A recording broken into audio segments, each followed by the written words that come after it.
let us first understand why a particular case gets picked up for scrutiny. And maybe the entire audience here today has never had a scrutiny happening, but let me assure you that it is entirely possible that almost all of you may come under scrutiny very soon, because we have now what is called as a limited scrutiny.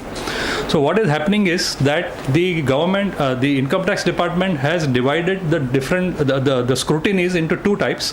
One is the regular scrutiny, which has always been happening over the decades, and the other is a limited scrutiny.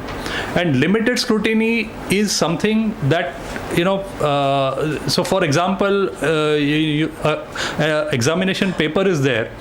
Some people have to answer all questions, and one or two people have to answer only question number 3 or question number 7 or something like that, something similar to that. So limited scrutiny is a scrutiny where the entire investigation by the tax department is limited to a particular item in the tax return of that particular taxpayer. Or it could be restricted to something, 1 or 2 items which are not there in the tax return. So either something which the taxpayer has shown in the return, which could invite a limited scrutiny, or something which he has forgotten to show in the return, which can invite a limited scrutiny. So what I was trying to say is that anyone sitting in this room could be a subject matter of limited scrutiny in the days to come. We are seeing more and more common men, the Aam Admis, coming in under limited scrutiny for various reasons. And at this point, I'm not trying to scare you, I'm just saying that this is a fact. This being a fact, we need to be prepared for it. It's not necessarily a bad word coming under scrutiny, as it was in the past, because of the fact that the mentality, the attitude of the officers has also been changing very, very slowly, but definitely it has been changing over the past couple of years. And therefore we are seeing that it's not being used purely as a tool for harassment of the taxpayer. So therefore, if you have a limited scrutiny, don't worry, you can take care of it, So therefore, we need to understand that what could be the reasons for which the department can use for picking up your case for scrutiny.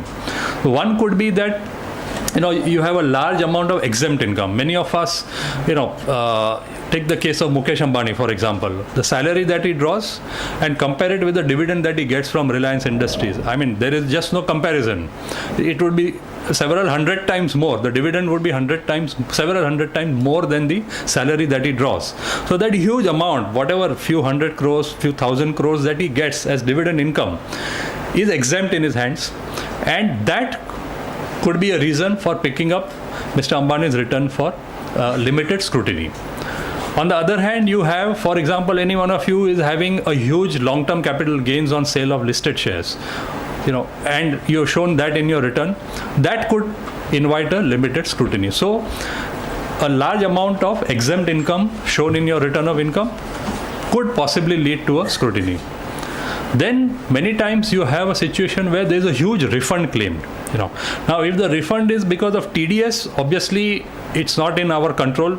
The other person is bound to deduct tax, and it is possible that we have a refund. But there are a lot of cases we have seen where a person has paid advance tax, and then he is claiming refund of that advance tax back.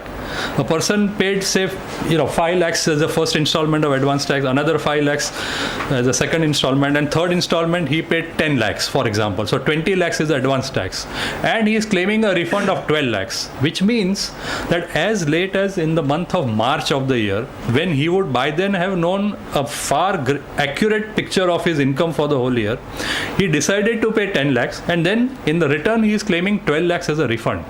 So obviously, from the income tax officer's perspective, there is something suspicious.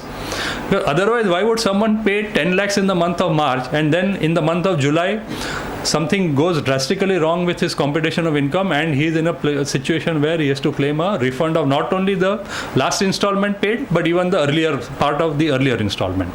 So claiming a large refund in the return could possibly lead to a scrutiny. Then bank FDs, most popular form of investment for a lot of people, particularly the senior citizens, the retired people. Most of them put their money into FDs. And interest on bank FD, not merely the interest portion, but also the FD itself.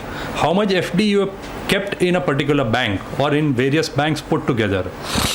that could invite a limited scrutiny. And I have a live example of one of my own family members on this particular issue, which I'll just talk about later.